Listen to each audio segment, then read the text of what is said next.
Lo dijo en la primera hora. Muy bien, 7:09 de la mañana, seguimos acá en A Primera Hora por Armónica FM y las plataformas digitales del portal Primera Plana, gracias a nuestra generosa audiencia. Algunos temas legislativos y políticos que vamos a abordar hoy. En la primera entrevista de la mañana visita nuestra mesa de trabajo a Dayana Pazley. Ella es asambleísta por el Partido Social Cristiano. Dayana, ¿cómo está usted? Bienvenida, buen día. Muy buenos días, Fabricio, Belkis, a todos quienes nos escuchan. Gracias por la invitación y un saludo muy cordial a las mujeres que hoy esperan a través de la Ley de Reparación de las Víctimas de Femicidio, justicia. Ya vamos a hablar sobre eso, pero primero quiero pedirle a usted un pronunciamiento sobre qué sensaciones le dejó el informe a la Nación del presidente de la República del pasado viernes. Creo que lo que escuchamos en el informe a la Nación parecería que vivimos en un país distinto al que tenemos, ¿no? Nosotros estamos viviendo como ciudadanos las consecuencias de decisiones que ha tomado el presidente Noboa y que parecerían inexistentes en ese informe. Porque si hay algo cierto es que los ciudadanos estamos pagando más impuestos y estamos recibiendo menos obras y servicios. Tan solo el 1% está destinado para eso en el presupuesto general del Estado. Basta conocer la realidad del país con abrir los periódicos y la prensa no miente. Estamos hablando de que se ha incrementado en un 364% las extorsiones en el país, que ha subido el desempleo, que hay alrededor de 100.000 niños y adolescentes que no han podido entrar en este ciclo escolar. Hace poco incluso vemos algo que me alarmó, que fue a la ministra a pedir donaciones, estar mendigando a la ciudadanía para que la policía pueda funcionar. Y se supone que se incrementó los impuestos sin el apoyo de nuestra bancada en la Asamblea Nacional, que iban a ser destinados para seguridad. Entonces, ¿para qué se está usando eso si se piden donaciones a la ciudadanía? No hay medicina en los hospitales. Sabemos que se adeuda a Solca tal cantidad que incluso en algunos lugares ya han dejado de recibir pacientes oncológicos. Esa es la realidad del país que vivimos. Hay muchos negocios que están cerrando por las vacunas. Entonces creo que es importante que se dé a conocer los avances, es que han habido tales, pero también que se den a conocer los programas, los proyectos, los planes para resolver estas cosas que no se han podido resolver hasta hoy. Dayana, la crítica respecto del informe a la Nación ha sido de forma y de fondo.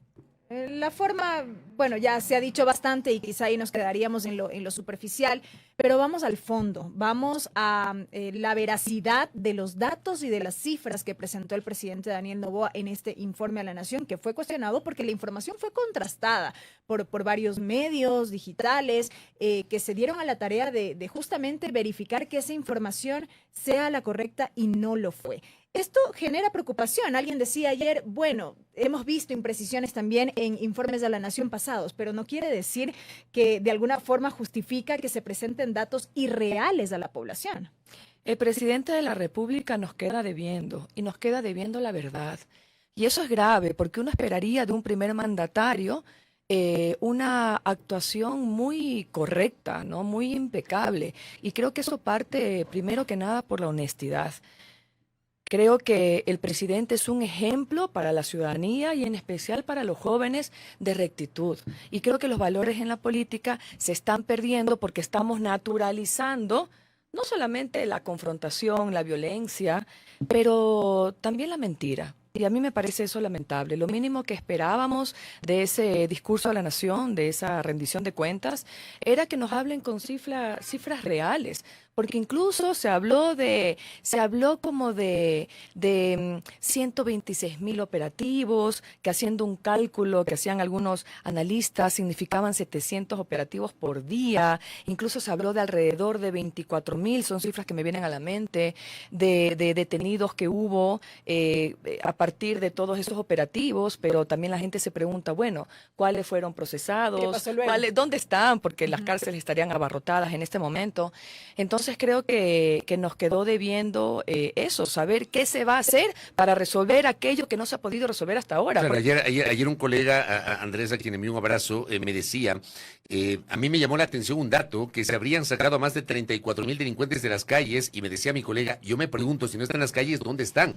Porque no sabemos qué pasó con las personas detenidas. De esos detenidos, ¿cuántos fueron liberados inmediatamente? ¿Cuántos están en la cárcel? ¿Cuántos están siendo procesados? No tenemos esa data. Yo dije 24,000, gracias por la precisión. 34,000. Son 34,000, son más aún.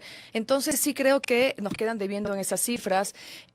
Sabemos que el presidente tiene 6 meses en funciones aproximadamente. Sabemos que son problemas que ha heredado de gobiernos anteriores, pero cuando uno se postula a una candidatura, tú sabes cuál es el país que estás recibiendo.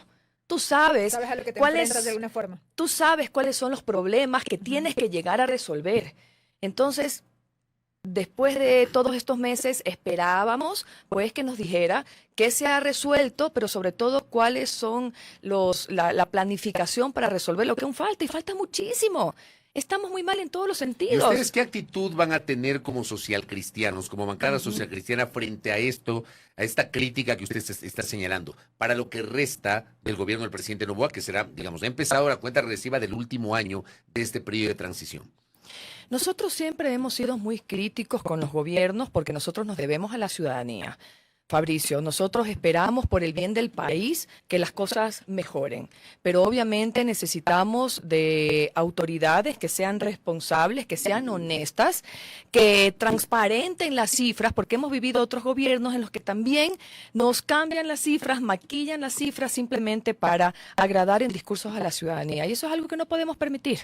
No lo podemos permitir. Queremos saber a dónde se está yendo el dinero que se está recaudando, aunque sabemos que la recaudación del IVA ha bajado, y ahí siempre nosotros hemos sido enfáticos y estamos viviendo nuestras propias palabras. Aumentar el IVA no hace que el fisco recaude más, lo que provoca es que la gente, la ciudadanía, compre menos porque tiene menos dinero en el bolsillo. Y al comprar menos, pues las empresas, los locales comerciales venden menos, entonces el fisco recauda menos. Estamos viendo la peor recaudación en los últimos 10 años de la historia.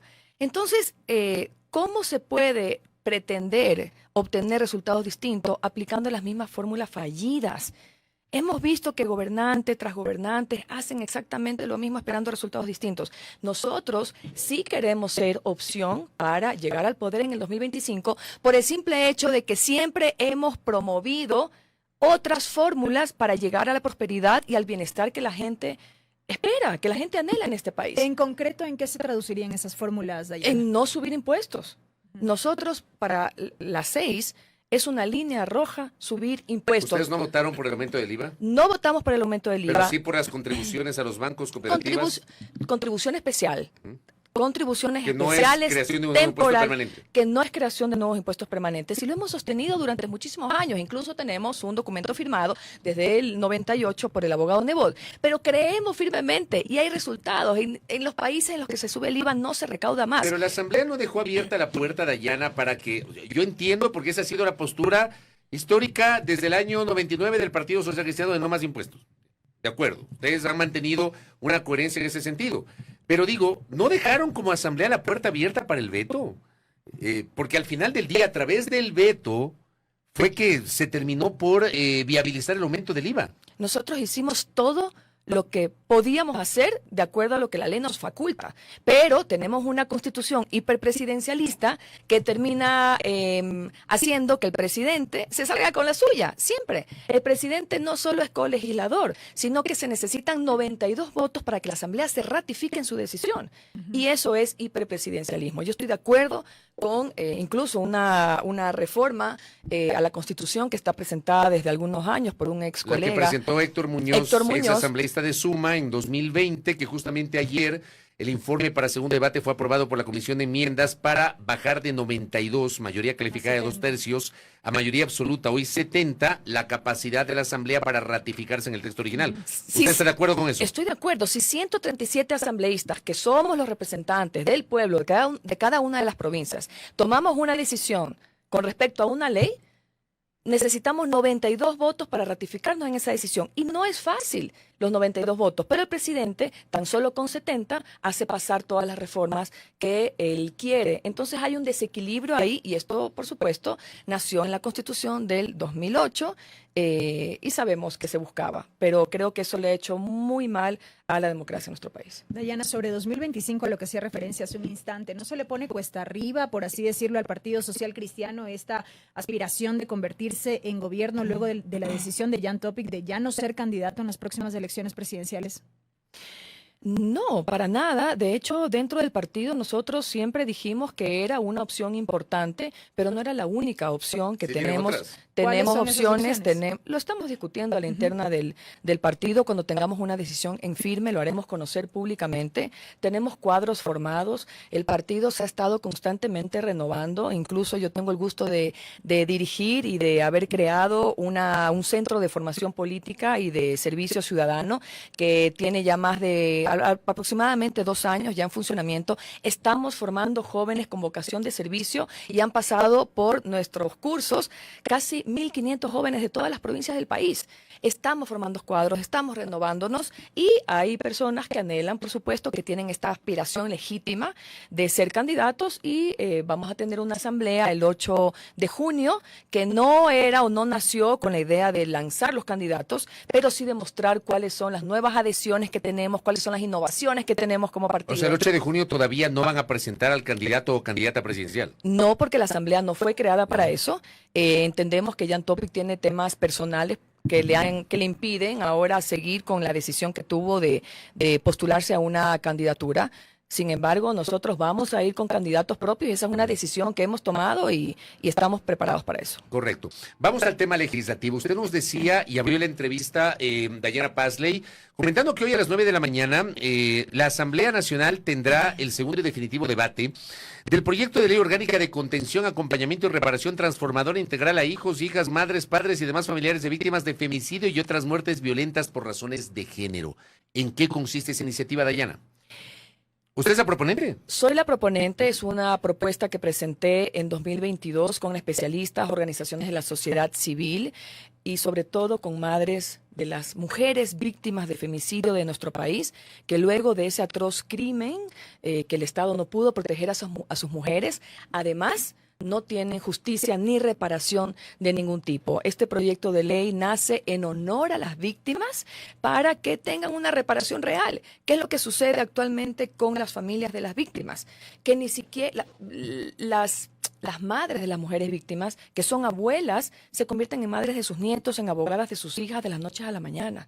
Cuando les arrebataron la vida a estas mujeres en manos de sus violentadores. Entonces, esta ley quiere repararlas. ¿De qué manera? De una manera transformadora e integral, activando y articulando todos los servicios que tiene el Estado por el que nosotros pagamos impuestos. Es decir, que a los hijos y a las hijas que quedaron en situación de orfandad se les garantice becas de estudio a través del Ministerio de Educación y de la CENESID, a través del MIDUBI, acceso a vivienda, que se les garantice a través del Ministerio de Salud acceso a atención médica, psiquiátrica y sobre todo a través del Ministerio de Trabajo, que pueda haber políticas de inserción laboral, porque la realidad de estas familias es que hijas e hijos se quedan de la noche a la mañana sin madre, sin padre, sin vestimenta, sin poder estudiar, sin esos recursos. Entonces, queremos eso, que el Estado active estos servicios para garantizarles que ellos puedan recuperar sus proyectos de vida. Además de aquello, Dayana, cuando hablamos de una reparación integral, sin duda alguna pensamos en la reparación económica de alguna manera. Y este proyecto de ley, según estaba revisando, contempla la creación de un fondo de contención y atención prioritaria, pero no veo aquí que este fondo sea nutrido necesariamente con recursos del Estado. ¿Cómo se va a financiar justamente este fondo? Nosotros hemos procurado, para que no nos veten o no nos bateen este proyecto de ley, que no represente un incremento en el presupuesto general del Estado. Porque para que las leyes se cumplan en este país, en realidad en todo el mundo, deben de contar con 2 cosas importantes. Primero, un financiamiento, ¿no?, que garantice los recursos, y segundo, con sanciones. Entonces, este presupuesto no incrementa, lo que hace es redireccionar los servicios que deberíamos todos tener para estas familias que han sido víctimas de femicidio. Pero también crea un registro único, porque resulta que el MIES no entrega esta pensión mensual que por decreto existe desde el 2022 a hijas e hijos que han quedado en situación de orfandad. Usted puede creer que en un país en el que una mujer es brutalmente asesinada, porque es brutalmente asesinada, además que el femicidio es esta expresión máxima de la violencia que es completamente previsible, porque nace con insultos, con amenazas, con golpes, no cuando te arrebatan la vida con 17 puñaladas. Pero resulta que el MIES no tiene ni siquiera el registro de cuántos cuántos hijos e hijas han quedado en situación de orfandad. Y el presupuesto que tiene para entregar esta pensión mensual por decreto no lo ejecuta. Entonces, aquí también lo que se hace es establecer un plan de gastos y de ejecución para que los beneficiarios reciban esa pensión mensual por la que todos pagamos. Este proyecto, le pregunto, ¿crea nueva institucionalidad, crea recursos o no? ¿O lo que hace es reorganizar lo ya existente de ayer? Reorganizar lo ya existente, priorizarlo para las familias de las Pero víctimas. no se crea nueva institucionalidad. No se crea nueva institucionalidad. De hecho, tenemos el ente rector de derechos humanos. Hay temas que tienen que estar a cargo. El Ministerio de la Mujer actualmente. No sabemos si va a cambiar o si no. ¿Le preocupa eso? A propósito de este proyecto de ley, ¿le preocupa lo que se ha dicho en los últimos días? Más allá de que la propia ministra Ariana Tanca Maquiavelo aclaró que no va a desaparecer, ni siquiera va a cambiar el nombre, pero hay esta preocupación sobre el futuro del ministerio. ¿Le preocupa a propósito de esta ley? Me preocupa a propósito de esta ley y de todas las leyes que hemos impulsado en la Asamblea que garantizan los derechos de las mujeres de nuestro país, porque nuestras instituciones deben tener especificidad en cuanto a los derechos de las mujeres. Y no, esto se rompe completamente cuando pretendes meterle una política criminal a un ministerio que es de derechos humanos y de derechos de las mujeres. Sumar atribuciones en otro ámbito. En otro ámbito completamente distinto. Y sobre todo lo que me preocupa es que esto se hace en un país en el que hay escasos recursos para la prevención y sobre todo en el marco de la aprobación de esta ley que es importantísima para las familias de las víctimas de femicidio. Entiendo y espero que haya sido un error de comunicación interna entre los ministros de Estado, porque realmente hubiera sido una decisión terrible para un país en el que las mujeres, que somos más del 50% de la población, vivimos una masacre inmisericordia que incrementa a diario. Pero, por ejemplo, perdón, Belkis, por ejemplo, el gobierno inicialmente había señalado que esta polémica vinculada a las funciones del Ministerio de la Mujer, primero se dijo que iba a cambiar el nombre y finalmente se va a mantener el nombre, pero se habla de estas nuevas atribuciones de política criminal. ¿Es cumplimiento de una norma que aprobó la Asamblea Nacional? ¿Es así o no? Esto se aprobó en la consulta popular y ellos tomaron la decisión de viabilizarla a través de esta propuesta. Pero fíjense que incluso organismos internacionales, sin mencionar además las decenas de organizaciones de la sociedad civil, se han opuesto a esto porque es claramente excluyente. No puede mezclar una política criminal con un Ministerio de Derechos Humanos y de Derechos de las Mujeres. Perdóneme que me interrumpa, pero en el comunicado del 20 de mayo, es decir, de la semana anterior, el Ministerio de la Mujer decía, se va a mantener el nombre, se adicionará lo relativo a la rectoría de la política criminal, por lo que seguirá siendo un organismo que trabaje en la prevención y erradicación de la violencia. Es importante aclarar que este ministerio trabaja en los mecanismos ideales para implementar las disposiciones contempladas en la Ley Orgánica Reformatoria de varios cuerpos legales para el fortalecimiento de las capacidades institucionales y la seguridad integral. O sea, la tesis del gobierno, el argumento del gobierno es que a partir de esa ley se pretende incorporar la política criminal como parte de las atribuciones del ministerio. Ahí se genera la polémica. Por eso le preguntaba, ¿la Asamblea se equivocó? ¿Se había pensado en que esto pasa en el Ministerio de la Mujer o cómo es la cosa? No, porque esa es la forma que ha decidido el gobierno hacerlo. La Asamblea nunca dijo tienen que hacerlo a través del Ministerio de la Mujer, cambiándole las atribuciones o incorporando la política criminal. Eso es una decisión. Pero, digamos, en la norma, entendiendo que se crea política criminal, no es que se dice esa política será manejada por el Ministerio de la Mujer. No eso se dice eso y es a mi criterio, es una locura pretender hacerlo de esa manera. Y de hecho, ¿cómo no puedes medir, además, cómo pegas esas dos cosas? Es que yo no entiendo. Es contrario a la defensa de los derechos humanos, a la defensa de las mujeres, a la defensa del interés superior del niño, que al final son las víctimas de la violencia que se ejerce en nuestro país contra las mujeres, y al punto de que apenas salió esa noticia, se incendió el país. Yo misma puse un pronunciamiento en mis redes sociales al respecto, porque no puedes mezclar esas dos cosas. Entonces, la Asamblea puede aprobar algo, pero es decisión del gobierno la forma en la que lo viabiliza, y esa forma fue equivocada. Algo que quisiera acotar también sobre esta ley que se va a aprobar y contarles, ¿no? Porque he estado en una reflexión. Este es mi último año en la Asamblea Nacional, es mi octavo y último año.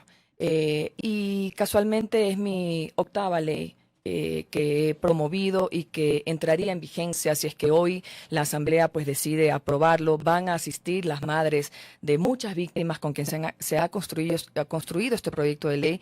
Y quería decir que a mí me llena de orgullo cerrar este ciclo, realmente legislando en beneficio del país, en beneficio de las familias ecuatorianas y sobre todo en cosas que importan para el desarrollo y para la recomposición del tejido social, que es educación, equidad, justicia y paz. Dayana, lo último, porque sé que tiene otra entrevista.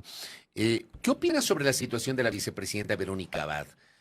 A partir de las últimas declaraciones, la denuncia o el anuncio de la presentación de una denuncia contra la señora Abad por parte de un consejero del Consejo de Participación Ciudadana, lo que dijo ayer el viceministro de Gobernabilidad, que sería nefasto que una persona que no comulga con el presidente asuma el poder cuando es la vicepresidenta, que siendo candidata fue escogida por el hoy presidente. Pero ¿cómo ve usted, qué posición tiene usted sobre la situación de la vicepresidenta de la República? Lo nefasto es que hayas llevado al poder a alguien con quien no comulgues en conceptos, en criterios, en valores, en propuestas. La decisión fue mal tomada por el presidente de la República desde el inicio. Y aquí sí creo que hay que resaltar que la Constitución es clarísima en su artículo 146. Y es que en ausencia temporal o definitiva del presidente de la República, es la vicepresidenta o vicepresidente el que lo reemplazará en sus funciones. Para mí no hay más vueltas que darle al tema, y mientras esperaba la entrevista escuchaba a Fabricio sus comentarios y estoy completamente de acuerdo. No pueden estirar la norma a su conveniencia pretendiendo decir que ella estará temporalmente fuera de funciones cuando está en una misión diplomática. Ella está asumiendo las funciones que le dio el presidente. Así que parecería más bien un ataque sistemático, más allá de los afectos o los desafectos que uno pueda tener con las personas.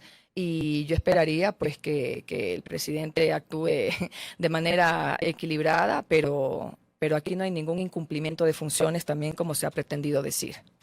¿Usted cree que hay un hostigamiento contra la vicepresidenta? Parecería que sí, parecería que sí. Correcto. Dayana, gracias por el tiempo. Y también, Fabricio, recordar que para el 2025 hay que plantearse bien cómo se darán los binomios. Un binomio... Ese es el problema de fondo. Ese es el problema de fondo. Tú no puedes escoger a una persona que no defiende tus mismos conceptos, que no tiene la misma ideología, una persona con la que no vas a hacer equipo, con la que no te complementes. Creo que el país está cansado de que esta figura importante, que es la vicepresidenta de la República, que ha recaído en las mujeres por lo general, no tenga valor. Creo que las personas hacen a los cargos y no los cargos a las personas. Y en los próximos binomios que veremos, esperamos que haya un acuerdo entre la figura del presidente o presidenta y la del binomio para que no tengamos los ecuatorianos que sufrir estas displicencias que hay entre ellos. Gracias a Dayana Pazley, muy gentil. Dayana Pazley, que ha estado con nosotros, asambleísta del Partido Social Cristiano, hablando de los temas políticos, la situación de la vicepresidenta y, por supuesto, lo del día de hoy, que será el segundo y definitivo debate del proyecto de ley vinculado a proteger a las víctimas de violencia de género y femicidio. Primera plana. Todas las noticias, todas las voces.